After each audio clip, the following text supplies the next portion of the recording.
Well, I want to welcome you to week number 5 of a 6-part series that we're calling The One Thing. I realize that some of you may be starting off new today, that this is your first message in the series you've been a part of. You can watch all the messages on our website, pathwaymarietta.com. You can kind of get caught up in the series if you want to. But for those of you who have been here in the series, you know that what we've been doing is every week I've been making the argument to you that we are often one change away from significant breakthrough in our lives. That we have these areas of life that get totally bound up and held up, and we feel like we can't make progress, and we're overwhelmed by the amount of change that has to happen. But the truth is that there's often one change that if we would allow God to make it, it would make all the difference in the world. So we might look at our health and say, well, I have all these patterns that have to change, but the truth is there's one change that if God would do it, it would create a breakthrough. We might look at our finances and say, well, my debt is out of control. I've got so many problems and so many things to change.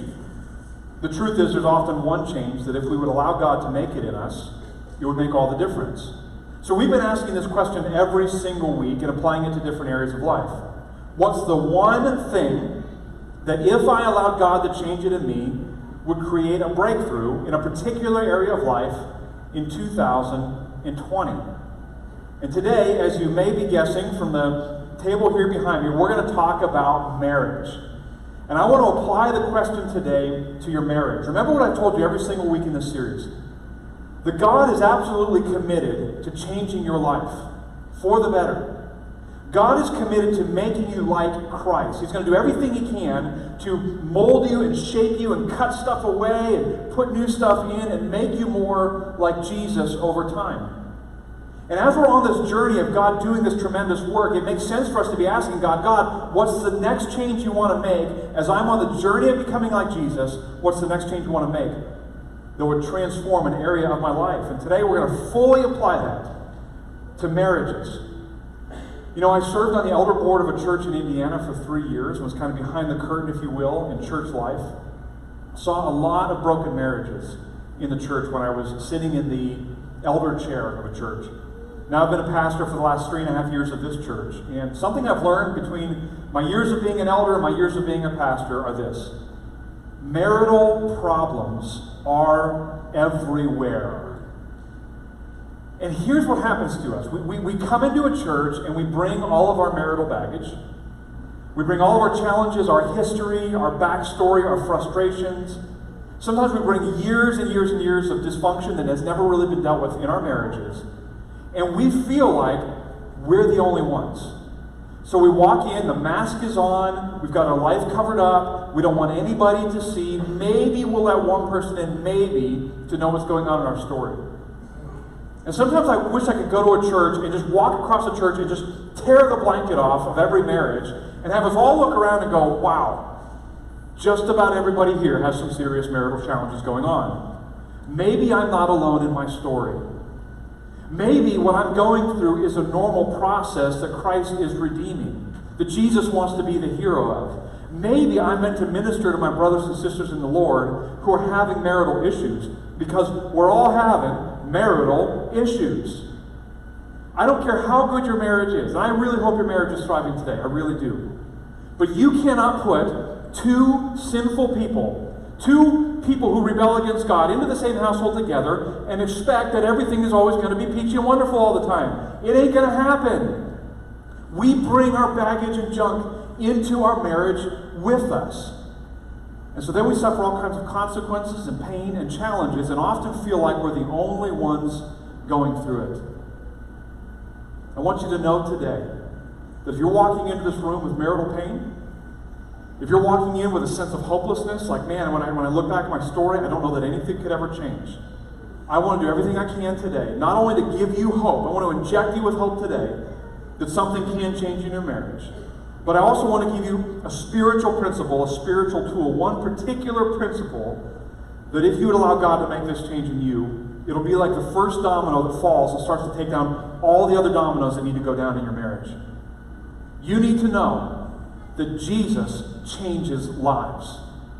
And because Jesus is in the life change business, He can change both parts, both halves of a marriage, which will utterly transform a marriage and a family. Jesus is in that business. And I'm telling you that if you will follow Christ, your marriage can have a breakthrough. So because I'm walking into sensitive territory this morning, I realize we're like walking into the lion's den a little bit on this one.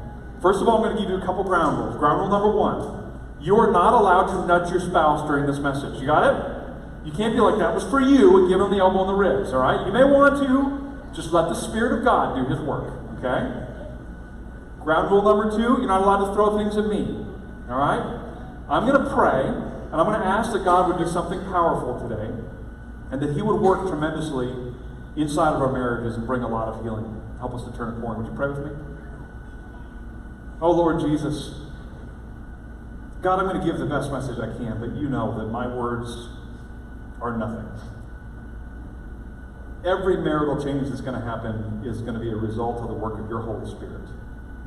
Because your Spirit can do things that I can't, God. And so I pray over every marriage in this room that's hurting, every marriage that has hit a place of hopelessness, God. Every couple that's felt like things will never change, God. And I pray that today would be the day when the Spirit of the Lord would get inside of that marriage and turn a corner and bring breakthrough. God, we believe today is going to be a day of change. Would you give me your words, cut away anything, God, that I've prepared that is not of you, and do your work. Amen. So I'm already getting emotional. It's going to be a mess up here, guys.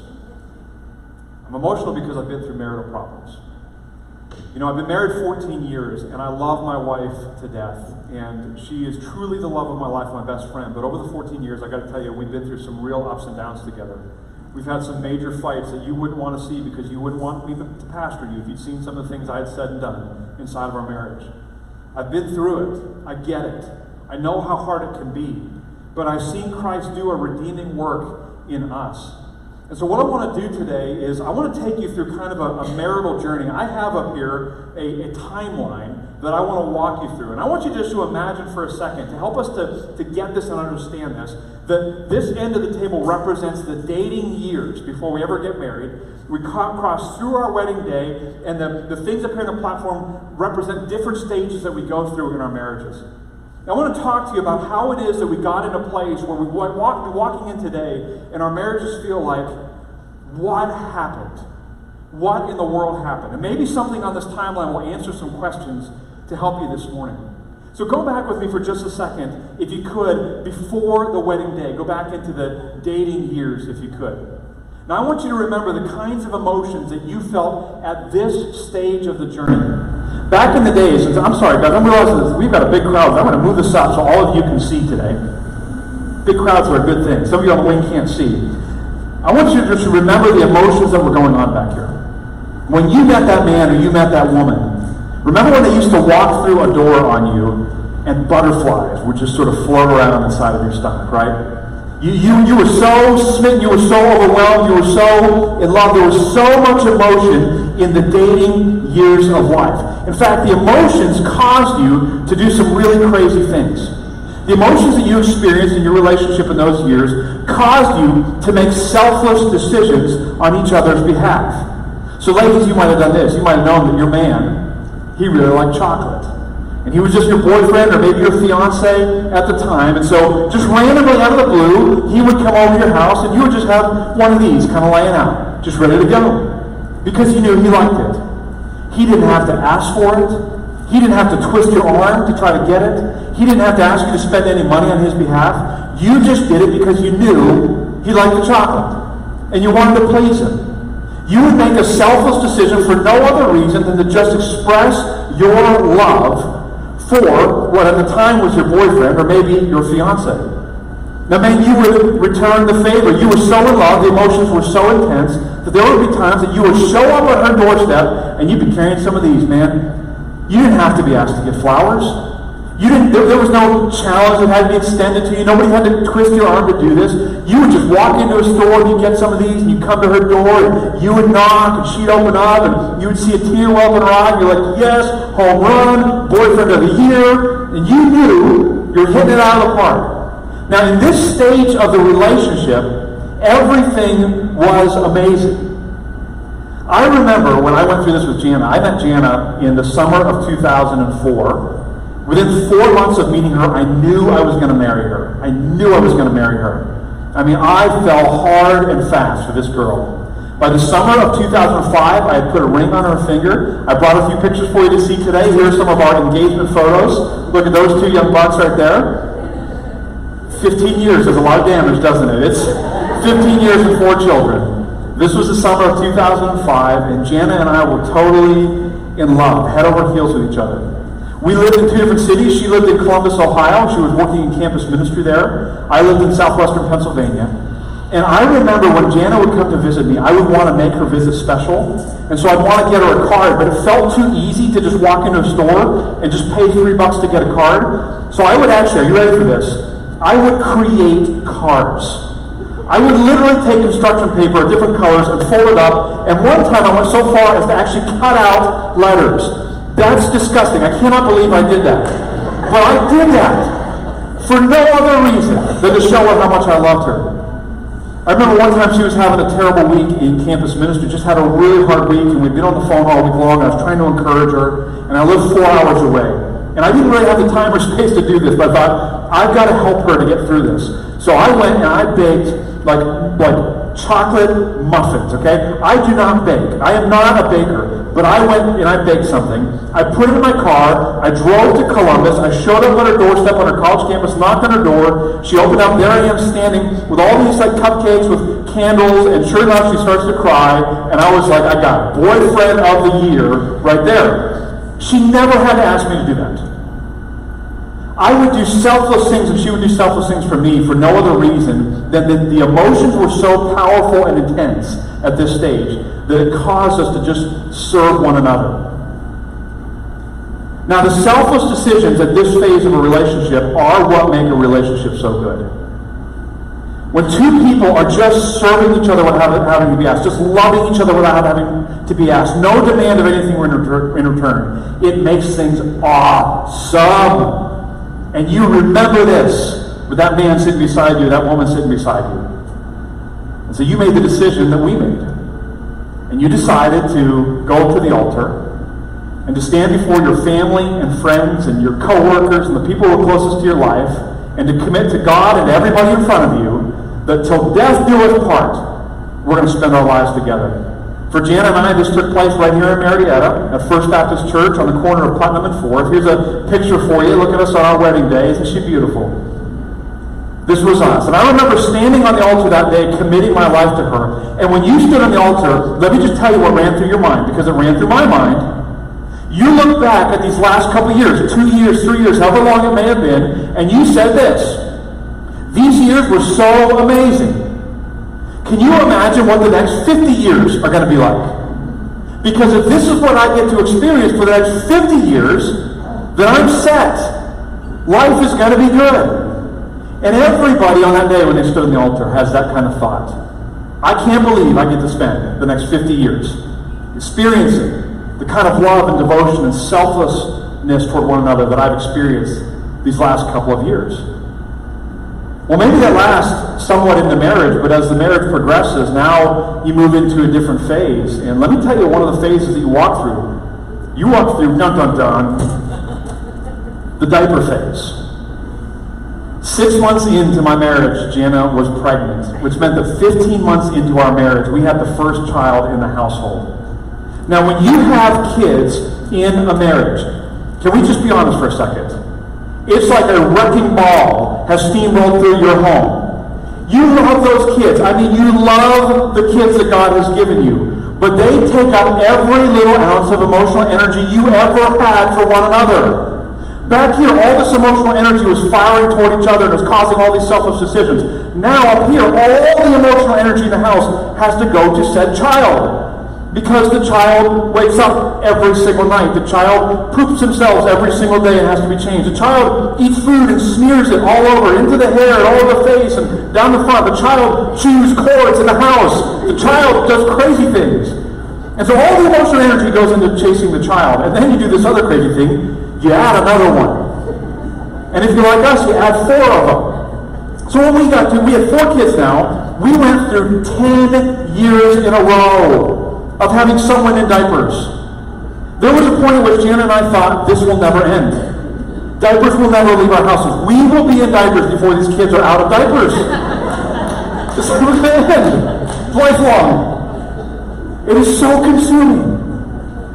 And what happens here is because the emotional energy gets poured into the kids, you stop having the fuel that once created the selfless decisions. You see, back here, all that emotional energy poured toward each other was like a fuel for the fire. It kept stoking the flame. It was the fuel for all the selfish decision making. And out here, the selfish decision making starts to come to an end, doesn't it? You see, what happens is two people start to realize we're both kind of selfish. Remember rule number 2, don't throw stones at the pastor on this one. We're kind of selfish. Now, we never looked in the mirror and thought that. We never realized we were. And the truth is that back here we were always selfish, but it was covered by a cloud of love, and you didn't know it about each other. And you got out here, and the selfish behavior began. And so the child wakes up in the middle of the night, and it's the 7th night in a row, and you start to elbow each other and go, it's your turn to get up. I got up last night. Well, I fed on the internet. And back and forth you go. You know, the child fills a diaper. It's your turn to change the diaper. It's your turn to take care of this problem. Child needs a bath. It's your turn to take a bath. It's not my turn. I did my turn last night. Then you start fighting over who gets time away. Listen, it's my time to go out with my friends. It's not your time. You had time the other weekend. It's my weekend to go out with my friends. And all of this me, selfish behavior sets in because the energy that once went toward each other that fueled the selfless decisions has now been poured in a different direction. We've lost our fuel for selflessness. What happens is that back here, our hearts were connected. And out here, our hearts begin to drift. They begin to drift.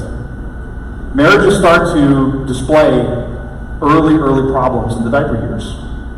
And if those problems don't get dealt with, what happens is we move into the next phase, and they drift much worse. And the next phase is a phase I happen to be in right now. I've got a pair of cleats up here. I call this the activity years. You get into the years where your kids are out of the diapers, but now they do stuff. They do lots of stuff. Every school has 50 things on the calendar in a year that they do. They join sports, they play basketball, they play football, they play baseball, they play soccer, they're in dance classes, they're in piano lessons. And what you find is that you and your spouse are running like people with your hair on fire trying to keep up. If you could have seen the Miller household in the last week, every night of our week, we were like passing ships, running kids. Like we're just a trucking service. We are a service to run our children around right now at this stage of life. All day yesterday, Jana was at one basketball tournament. I'm at another. All the basketball teams won, which means they're all playing today. So today, more basketball tournaments. Our whole weekend is eaten up by it. We're in the activity years. And if you don't address the drift of your hearts and the selfish behavior that is building in the diaper years, then you get to the activity years, and now your hearts go farther and farther apart. And what happens in the activity years is, unfortunately, many marriages end in these years. Many do. Because the couple never addressed the fact that their selfish behavior had taken over inside of the marriage. We've watched some incredible friends, people who love Jesus, dissolve in these years. Now, I got to be just very honest with you for a second. Jan and I have a very redemptive story, and I can say with integrity that we are truly closer today than I think we've ever been in our marriage. But it hasn't been without a lot of work and a lot of Jesus doing something in us to bring us back together. You can come back together. But if you don't, you have to be careful. Because if you don't end in divorce here, what happens is you get out here to the graduation years. You start sending those kids out the door, you start sending them to the next phase of life, they launch into adulthood. And these are supposed to be the years that are the greatest years of your life. Now you're 50 years old, all of your kids are out. These are supposed to be the years that you travel the world. You take adventures together. You actually can acquire and accumulate some money to go spend on yourself to do something. It's not spent on all the activities anymore. These are supposed to be some of the best years. And what happens in these years is that couples who have not addressed the drift that took over in the earlier years find themselves sort of as living roommates by that stage of life. And that's tragic. Because that is not God's design at all. That is not God's plan. That is not what God wanted.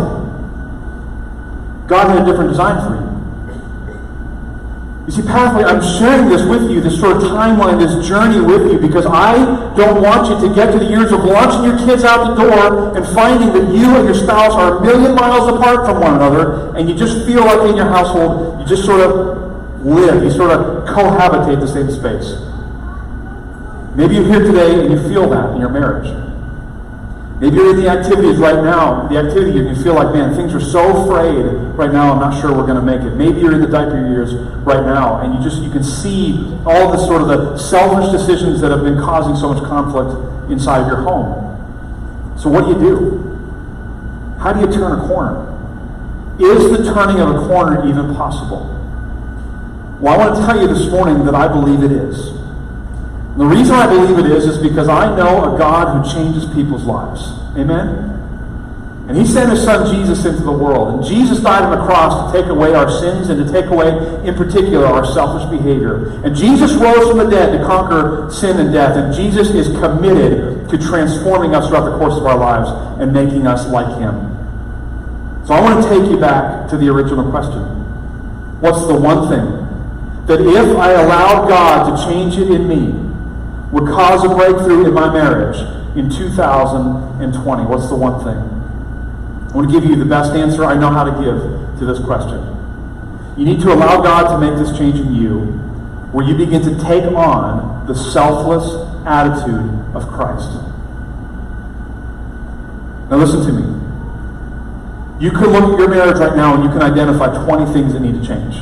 Come on. And they're all on the other side of the marriage, by the way. They're not on your side, right? 20 things your spouse needs to change to make things better in your marriage. They need to pick up their socks. They need to clean the dishes. They need to start doing the runs with the kids. They need to, on and on it goes. But I'm telling you that there's one thing that is the foundational change that makes every other change fall into place. And if we allow God to make this change in us, if we allow God to shape us in such a way that we start to take on the selfless attitude of Christ, it is the foundational change that causes every other change to happen. I'm not going to say that it's easy, because it's not. God has to do a lot of work. But it is a change that will transform your marriage. And if you were willing to allow God to make this change, you may just look back on this Sunday and say, that's the day that everything started to turn in our marriage. That we decided we were going to take on the selfless attitude of Christ, and the breakthrough began in our marriage. I want you to listen to these words from Jesus. Jesus gave a very famous verse in the Gospel of Luke, chapter 9. You've heard this verse. You've seen this on placards on the wall. It's one of his most famous statements. Then he said to them all, Jesus was speaking to a crowd, whoever, he said, wants to be my disciple must deny themselves and take up their cross daily and follow me. Jesus taught his followers that following him meant denying themselves. He said, if you want to follow me, you have to deny yourself. You have to be willing to take yourself off of the throne. Now, every one of us, come on now, I realize this might sting a little bit, but just hear me. Every one of us sits on a personal throne, don't we? We are the king or the queen of our world, and we have servants around us. Now, we don't intend to be that way. It's just human nature to do this. But we have a throne in our life where we give commands, and people listen to those commands, and people serve us. And Jesus is saying to us, if you want to follow me, you've got to let me get you off the throne. You've got to let me get on the throne. You need to take up your cross every single day and follow all of my teachings. It's one of Jesus' most famous sayings. And this is the process that Christ has to put us through. He has to put us through the process of being willing to deny ourselves and start to elevate the needs of other people. We've got to become like Christ himself, because this is what Christ did. The Apostle Paul, in the book of Philippians, he actually writes about this. And he describes to us what it looks like to start to follow Jesus and to be like him. Paul is writing a letter to the Philippian Christians, and he's trying to convince them to become selfless. And he's using Jesus as his model for selfless behavior. I want you to listen to Paul's words, and we're going to apply them to our marriages today. Verse number 3 of chapter 2, Paul says these words. He says, I want you to do nothing out of selfish ambition or vain conceit. Rather, in humility, value others above yourselves, not looking to your own interest, but each of you to the interests of others. Can you imagine if we both, husband and wife, did this in our marriages? Can you imagine if we didn't have vain conceit? Can you imagine if we were humble? Can you imagine if we didn't always demand to be above everybody else? Can you imagine if we elevated the needs of our spouse above one another? If when the baby woke up in the middle of the night, the response was, I'll go help. If when the dishes need cleaned up, the response was, I'll take care of it. If the response was to say, my spouse is having a hard time, I'm going to go spend some money to get them something, a gift. I'm going to spend some money on a trip. I'm going to do something special. Can you imagine if we stopped elevating ourselves and our needs above the needs of our spouse? This would utterly transform our marriages. Paul goes on and he says it this way. He says, in your relationships to one another, have the same mindset as Christ Jesus. And then he goes on and he says this, who being in the very nature God, did not consider equality with God something to be used to his own advantage. Paul never once Jesus never once used the fact that he was God to his advantage. He could have used his godship and his authority to take all the advantage in the world, and he didn't do it. Paul says, be like him. Rather, he says, he made himself nothing by taking on the very nature of a servant, being made in human likeness. And being found in appearance as a man, he humbled himself by becoming obedient to the point of death, even death on a cross.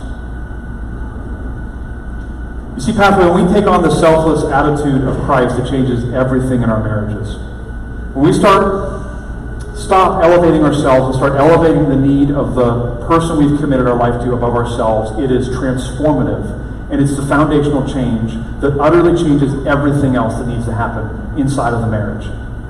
This is the key to turning a corner.